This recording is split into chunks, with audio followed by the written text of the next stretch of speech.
لا إله إلا الله وحده لا شريك له له الملك وله الحمد وهو على كل شيء قدير الحمد لله الذي عافاني في جسدي ورد علي روحي وأذن لي بذكره الحمد. நீங்கள் முஸ்லிம் அல்லாமல் மரணிக்காதீர்கள் என்று அல்லாஹ் தன்னுடைய திருமறையில் பேசுகிறான். முஸ்லிம்களை நம்மை பார்த்து அல்லாஹ் அழைத்து இறைநம்பிக்கையாளர்களே நீங்கள் முஸ்லீமா இல்லாமல் மரணிக்காதீர்கள் என்று சொல்வதற்கான காரணம் என்ன பார்த்தீங்கன்னா, பெயர் தாங்கி முஸ்லீமாக இருக்கக்கூடாது என்பதுதான். அப்ப பெயர் தாங்கி முஸ்லீம்களாக இருந்து அல்லாஹ்வுக்கு மாற்றமாக நடந்தால் மறுமையில் இழப்பு, நரகம். ஆனால் அப்படி யாரும் இறக்கக்கூடாது. இறை நம்பிக்கை கொண்ட மூமினாக அல்லாஹ்வுக்கு முழுமையாக கட்டுப்பட்ட முஸ்லிம்களாக வாழ்ந்து மரணிக்கணும். மறுமை நாளில் நாம் அல்லாஹ்விடத்திலிருந்து தப்பிக்கவே முடியாது.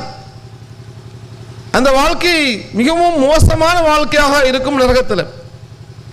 அப்ப இந்த தெருமுனை கூட்டம் எதற்காக, இந்த தெருமுனை கூட்டம் எதற்காக என்ற தலைப்பின் கீழே ஒரு 10 நிமிடங்கள் சலீம்பாய் அவர்கள் எம்ஏசி உரையாற்றுவார்கள். எல்லாம் வல்ல ஏக இறைவனின் நல்லடியார்களே, கதிராமங்கலம் என்ற இந்த ஊரை சேர்ந்த சகோதர சகோதரிகளே, இந்த திருமுனை கூட்ட நிகழ்ச்சியில் ஒன்று குழுமி இருக்கும் அன்பு தாய்மார்களே, சகோதரர்களே, உங்கள் அனைவரின் மீதும் ஏக இறைவனின் அன்பும் அருளும் உண்டாகட்டுமாக. அல்லாஹுவின் தூதர் தன்னுடைய ஹஜ்ஜத்துல் விதா கடைசி பேருரையில் மக்கள் மத்தியில் சொன்னார்கள், மக்களே, பல்லிஹு அன்னி வலவ் ஆயத்தன், நீங்கள் என்னிடமிருந்து ஒரு செய்தியை கேள்விப்பட்டாலும் அதை மக்களுக்கு எத்தி வையுங்கள். அது சின்ன செய்தியாக இருந்தாலும் சரி, பெரிய செய்தியாக இருந்தாலும் சரி, தொழுகை குறித்ததாக இருந்தாலும் சரி, அமல்களை குறித்ததாக இருந்தாலும் சரி, என்னை பற்றி நீங்கள் எதையெல்லாம் கேள்விப்பட்டீர்களோ அந்த செய்திகளை இங்கு வந்திருக்கிற நபர்கள் வராத நபர்களுக்கு சொல்ல வேண்டும். இந்த நபி மொழியை மையமாக வைத்துத்தான் இந்த கதிராமங்கலத்தில் வாழக்கூடிய இஸ்லாமிய சொந்தங்களுக்கு இந்த கொள்கையில் பயணிக்கின்ற நாளை மறுமையில் சொர்க்கத்தை எதிர்பார்த்து ஒவ்வொரு நாளும் ஃபஜர் தொழுகைக்கு எவ்வளவு பெரிய சிரமமாக இருந்தாலும் பள்ளிவாசலுக்கு நன்மை எதிர்பார்த்து செல்லக்கூடிய இந்த ஊர் சகோதரர்களுக்காக அல்லாஹ்விடத்தில் எப்படியும் நன்மை கிடைத்துவிடும் என்பதற்காக மிஹ்ராஜில் நோன்பு நோக்கிறேன், மீலாது விழா கொண்டாடுகின்றேன், தஸ்பீக் மணியை பயன்படுத்தி திக்ர் செய்கின்றேன், தஸ்பீக் தொழுகை தொழுகின்றேன். வெறும் நன்மையை மாத்திரம் எதிர்பார்த்து இந்த காரியங்களில் எல்லாம் ஈடுபடுகின்ற எங்களுடைய தாய்மார்களுக்காக இந்த திருமுனை கூட்டத்தை ஏற்பாடு செய்திருக்கிறோம். எங்களுடைய நோக்கம், நாங்கள் தமிழ்நாடு தௌஹீத் ஜமாத் என்ற ஒரு அமைப்பாக இருக்கிறோம். எங்களுக்காக ஒரு பள்ளிவாசல் கண்டிருக்கிறோம். நீங்கள் எல்லாம் எங்களுடைய பள்ளியில் வந்து தான் தொழ வேண்டும், எங்களுடைய ஜமாத்தில் நீங்கள் உறுப்பினராக ஆக வேண்டும். இதற்காக நாங்கள் மீட்டிங் போடல. இந்த ஜமாத்தில் ஆள் சேர்ப்பதற்காக, உங்களை உறுப்பினராக்குவதற்காக நாங்கள் இங்கு கூட்டம் நடத்தவில்லை. நீங்கள் இந்த அமைப்பில் இணையாவிட்டாலும் அது குறித்து எங்களுக்கு கவலையும் இல்லை. அல்லாஹ் திருமறை குர்ஆனில் ஒரு கட்டளை இடுகின்றான். அல்லாஹ் சொல்லுகிறான், மன் அஹ்ஸன கௌலன் மிம்மன் தஆ இலல்லாஹ் வ அமில சாலிஹன் வ கால இன்னனி மினல் முஸ்லிமீன். மக்களை, அல்லாஹ்வின் பாதையில் யார் அழைத்து நன்மையான காரியத்திலேயும் ஈடுபடுகிறாரோ அவரை தவிர முஸ்லிம் என்று இந்த சொல்லை சொல்வதற்கு தகுதி படைத்தவன் யார்? நாங்கள் முஸ்லிம்களாக இருக்க ஆசைப்படுகிறோம். சத்திய மார்க்கத்தை நோக்கி உங்களை அழைக்கிறோம்.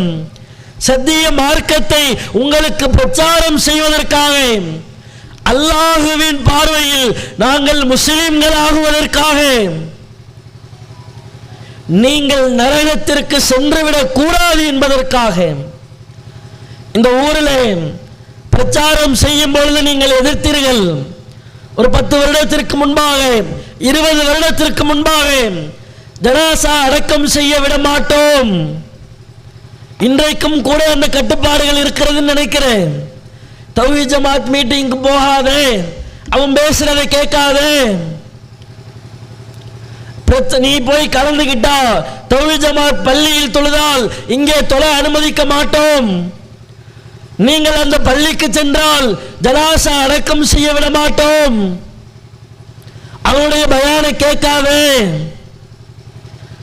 இந்த வார்த்தைகள் எல்லாம் அல்லாஹுவின் தூதர் காலத்தில் அபு ஜஹலோ, உத்பாவோ, ஷைபாவோ அல்லாஹுவின் தூதர் பிரச்சாரம் செய்யும் பொழுது எதை பிரதிபலித்தார்களோ அதே பிரதிபலிப்பை தான் இன்றைக்கு நீங்கள் பிரதிபலிப்பதாக நாங்கள் கருதுகிறோம்.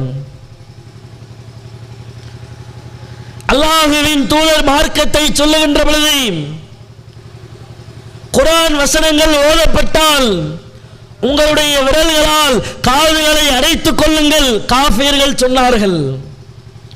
குர்ஆன் வசனத்தை கேட்காதே, மார்க்க அறிவுரைகளை கேட்காதே, உன்னுடைய காதுகளை பொத்திக்கொள். இன்றைக்கு நீங்கள் மார்க்க பிரச்சாரம் செய்ய போது மக்களை வரவிடாமல் தடுக்கலாம். மக்களே, இந்த ஜமாத்தினுடைய நோக்கம் இந்த ஜமாத்தை இந்த ஊரில் வளர்க்க வேண்டும் என்பதற்காக அல்ல. இவ்வளவு பொருள் செலவு செய்து இந்த தெருமுனை கூட்டம் நடத்துவதற்கு காரணம் எந்த ஒரு அமைப்பையும் நாங்கள் விமர்சனம் செய்யணும், கேலி செய்யணும் என்பதற்காக இல்லை. மார்க்கத்தின் பெயரால், நீங்கள் நன்மை என்று நினைக்கக்கூடிய காரியத்தின் பெயரால், இஸ்லாத்தில் சொல்லப்படாத உங்களை நரகத்திற்கு அழைத்து செல்லுகின்ற வழிகட்ட பிதாத்தான காரியங்கள் இஸ்லாம் என்ற பெயரில் போதிக்கப்படுகிறது. முன்னோர்கள் சொன்னார்கள், ஊர் வழக்கம், உலக வழக்கம், காலம் காலமாக நாம் செய்கிறோம். இந்த வார்த்தைகளை பயன்படுத்தி அபூஜஹல் உட்கார்ந்துக்கிட்டு சொன்னானே, என்னப்பா முகம்மதுடைய கொள்கையை ஏத்துக்க போறியா இல்ல அப்துல் முத்தலிப் கொள்கையிலேயே மரணிக்க போறியா? அதே மாதிரி இன்னைக்கு நம்முடைய சமூகத்தில் பேசுகிறார்கள், நீ என்ன புதுசா உருவான அவங்க கொள்கைக்கு போறியா? இல்லை, நம்முடைய மூதாதையர்கள் முன்னோர்கள் காலம் காலமாக நமக்கு எதை சொன்னார்களோ அதை ஏற்றுக்கொள்ள போகிறீர்களா என்று பிரச்சாரம் செய்கிறார்கள். ஒரே ஒரு விஷயத்தை உள்ளத்தில் ஆழ பதிய வைத்துக் கொள்ளுங்கள். இந்த ஊரில் வாழக்கூடிய அத்துணை முஸ்லிம்களும் நாம் மரணித்ததற்கு பின்பாக அல்லாஹ் மீண்டும் நம்மை உயிர் கொடுத்து எழுப்புவான், நம்மை விசாரிப்பான். நாம் நல்லமல் செய்திருந்தால் சொர்க்கத்திற்கு செல்வோம், பாவங்களை சம்பாதித்திருந்தால் அல்லாஹுவினுடைய கருணை பார்வை இல்லாவிட்டால் நரகத்திற்கு செல்வோம் என்பதை நம்புகிறீர்கள். ஒரே ஒரு விஷயம் அல்லாஹ் குர்ஆனில் சொல்லுகிறான், மக்களே, நாளை மறுமையில் விசாரித்து ஒரு சில நபர்களை அல்லாஹ் நரகத்தில் போடுகின்ற பொழுது அவர்களுடைய வார்த்தைகள் என்ன தெரியுமா இருக்கும்? யகூலூன யா லைத்தனா அத்தான அல்லாஹ் வ அத்தான ரசூலா, நாங்கள் அல்லாஹ்வுக்கும் அல்லாஹ்வின் தூதருக்கும் கட்டுப்பட்டிருக்க கூடாதா? எங்களுடைய முன்னோர்களுக்கு கட்டுப்பட்டோம், எங்களுடைய மூதாதையர்கள் கட்டுப்பட்டோம், அவர்கள் எங்களை வழிகெடுத்து விட்டார்கள் இறைவா. நரகவாதிகள் புலம்புவதாக அல்லாஹ் பதிவு செய்கிறான். அந்த நிலைமைக்கு நீங்கள் சென்றுவிடக் கூடாது.